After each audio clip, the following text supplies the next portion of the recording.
It's summertime, which is amazing and hard because my kids are home all day while I'm trying to work and we kind of drive each other crazy.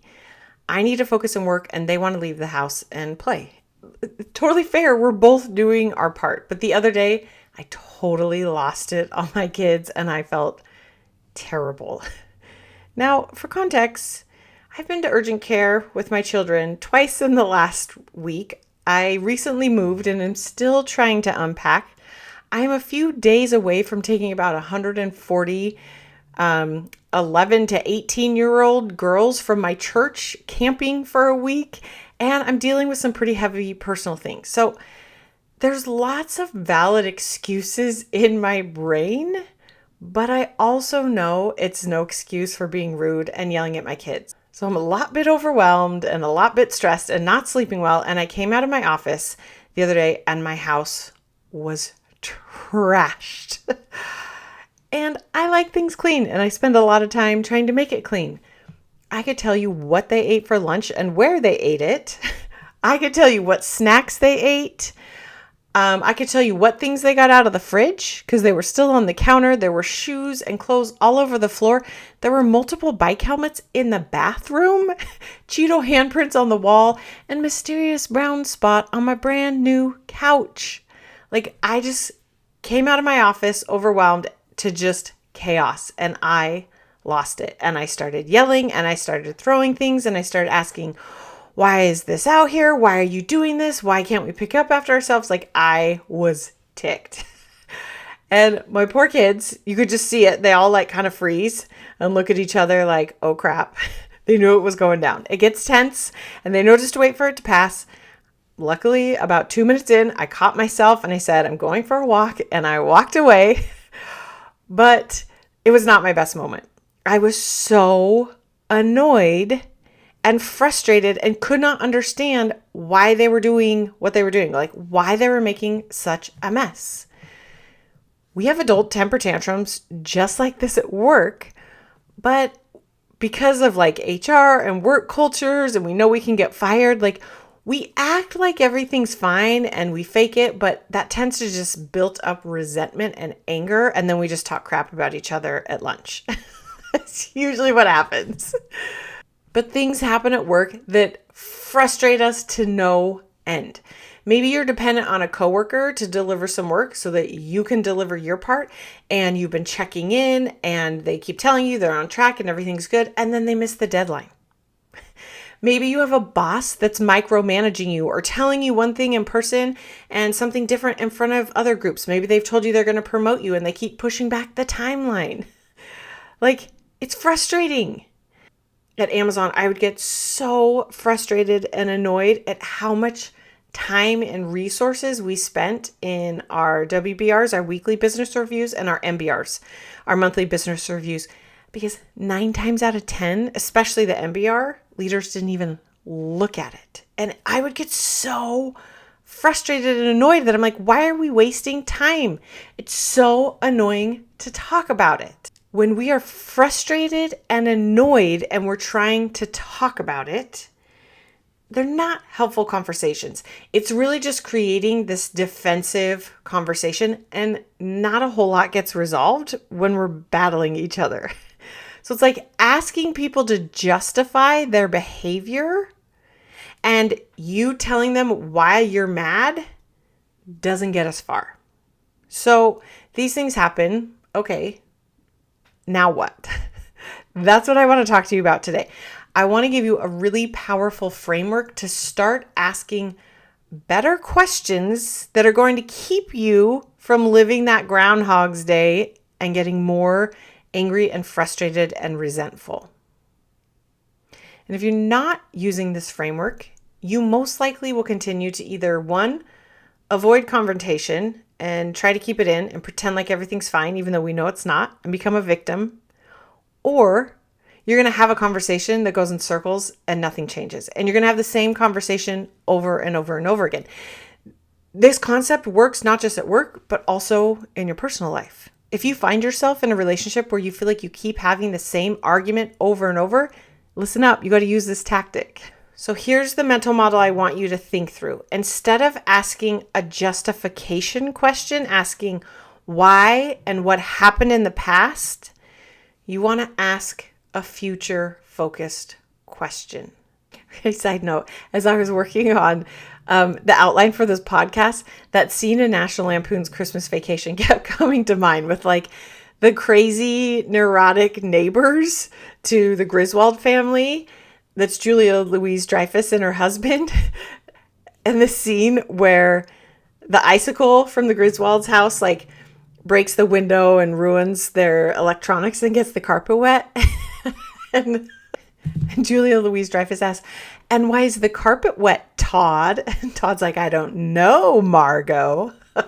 Like, I just kept thinking of this scene of like, they're asking themselves these like dumb questions and they're both just getting more and more angry. So the problem with past focused questions is we're asking people to justify behavior that's already happened. It's kind of forcing them to be in defense mode and tell us why. And it creates this like right versus wrong dynamic, right? So as I was mad with my kids, I'm like, why did you do this? What were you thinking? How could you not see that this was a problem? That's automatically putting them on the defense because it's clear from my question that I believe they're in the wrong. This is also why I hate WBRs and MBRs. It's asking us to justify what's already happened in the past and it's putting us on the defense. You can't change it. It is what it is.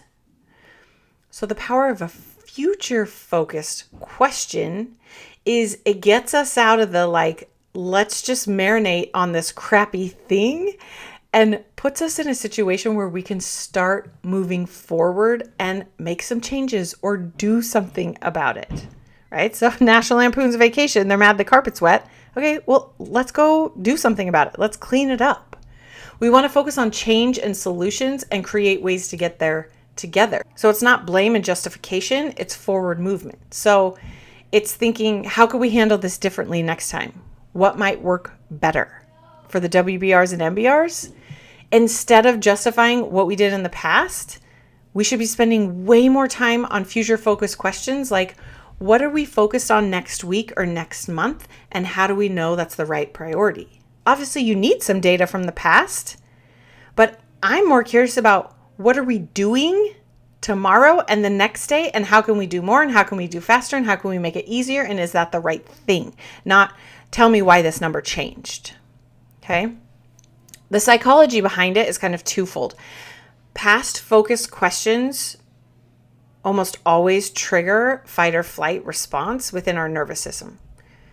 Future focused questions are using our problem-solving brain and engage collaboration and creative solutions. People feel respected when you assume they want to improve, they want to help. It creates forward movement instead of backwards justification. The second part of the psychology behind this is, I've mentioned this before and it's so fascinating to me, but your brain would rather be right than feel good. So by default, your brain would rather justify the past and prove to you why you're right and they're wrong. But there's just no upside to being right. There's no upside to me knowing my kids made terrible choices and destroyed the place. What I need to get to is a future focused question of, hey guys, what's a system? What's a solution? What do we want to do as a family so that this doesn't happen again? What would be helpful? That's going to help them respect our space and clean up after themselves and help me not be so angry, right? Such a better question. Okay, so I want to give you a bunch of examples here of how this would work and talk about a couple pitfalls along the way. Quick interruption. If you're listening to this thinking, I'll figure this out later, that's exactly why you're still stuck. You've been telling yourself after this project or once things calm down for how long now? 6 months, a year, 2? Every week you wait is another week watching less qualified people get promoted and move on while you stay exhausted and undervalued. The brutal truth, Nothing changes if nothing changes, and no one is coming to save you. It's your job to make the change. My coaching program gives you the exact tools to break this cycle in weeks, not years. You can even try it out for free. The link is in the description below. Because if you don't take action now, when will you? Next year when you're even more burned out, or when you're in a bad spot and have to find a new job? I hope not. You deserve better. Now back to the podcast. So in a work setting, instead of going to someone and say, you constantly interrupt me in meetings, why do you keep doing that? I need you to stop. You might go and say, hey, I've noticed we both get excited and have ideas and talk over each other. How do you think we can make sure we both are able to finish our thoughts? Okay, it's creating a shared problem to solve together. Instead of going to your manager and saying, why do you keep canceling my one-on-ones last minute? I've noticed you did this twice this month. Maybe we're going to go to them and say, hey, I know things come up unexpectedly. What's the best way we can handle that when we need to reschedule meetings and I have things I need to connect with you on? You're acknowledging their reality, but giving room to find a way forward. Instead of asking someone, why did you take credit for my idea in that meeting? We're going to say, hey, I want to make sure we're supporting each other when we're presenting shared work. How do you think we could best handle giving each other credit for the parts that each of us are owning going forward? It's assuming good intent and it's creating clear expectations. Instead of asking our manager, why do you keep checking in on my progress every day, 5 times a day? You could ask, what information do you need from me to feel confident that these projects are moving forward? Doing that is helping you address the underlying issue without criticizing them as a person and their behavior. One note of caution is when you're asking these future-focused questions, you got to make sure you're not doing it while you're still angry about the past. Okay, these are not manipulation tactics. We want to genuinely be curious. So you got to be prepared to actually engage with them and come up with solutions. And you also got to make sure you're going to follow through with it. So in the example of my kids, I was still mad and annoyed. I had to walk away for a minute and cool down before I could get to a place of like, hey, what can we do so this doesn't happen? If you forget, great. How can we remind you? How can we make this easier? I wasn't going to be able to get to that place why I'm mad. Why I'm mad if I try to have that conversation, my kids still aren't going to feel psychologically safe to be vulnerable and say why it's hard for them. And we're not going to come up with a great solution.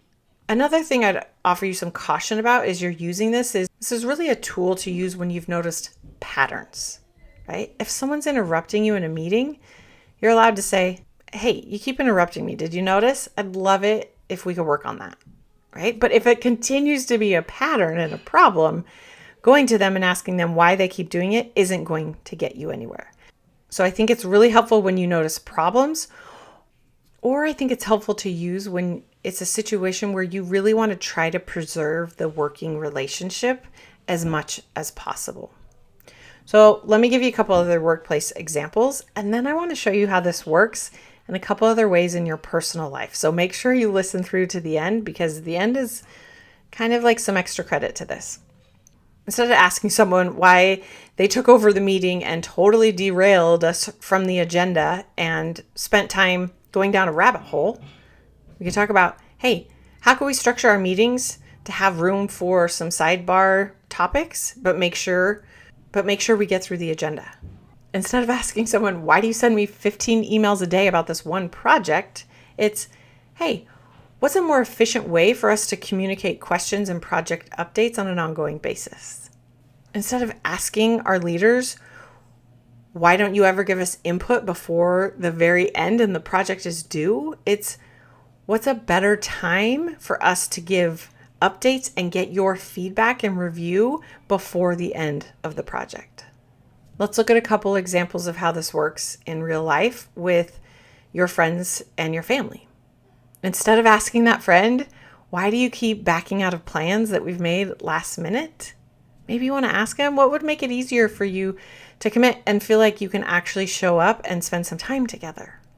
Instead of asking your partner, why are you always on your phone?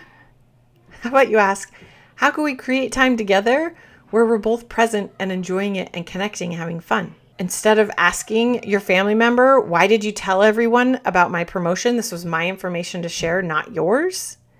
You could ask, how can I let you know when something is private before I share it?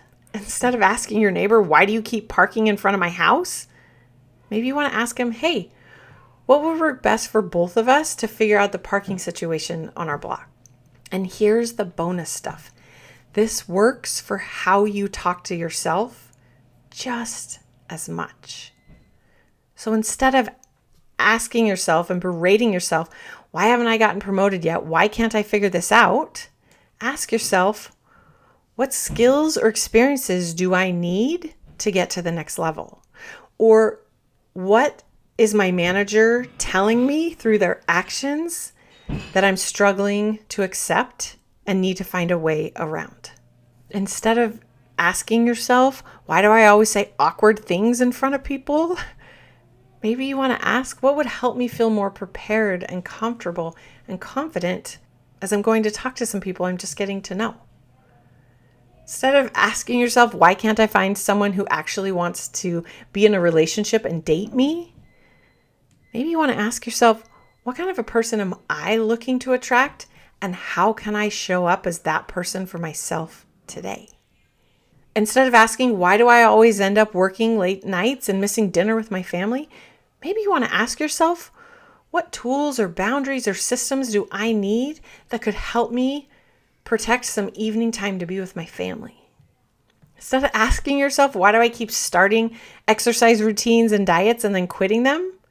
Maybe you want to ask yourself, what type of movement would I actually enjoy enough to stick with it longer than I have? I know this sounds straightforward, but it requires practice to override your natural instinct to focus on what went wrong and to be right about it. You kind of have to rehearse and practice these questions and these reframes until they feel natural. This is what we do in my coaching program. If you're struggling with this, come join us. Come try it out for free. There's no strings attached, but it's amazing how much better you're going to feel and how much things can change when you take control and you start managing your brain and you start asking future focused questions. All right, y'all, you got this. You're amazing. We'll talk soon.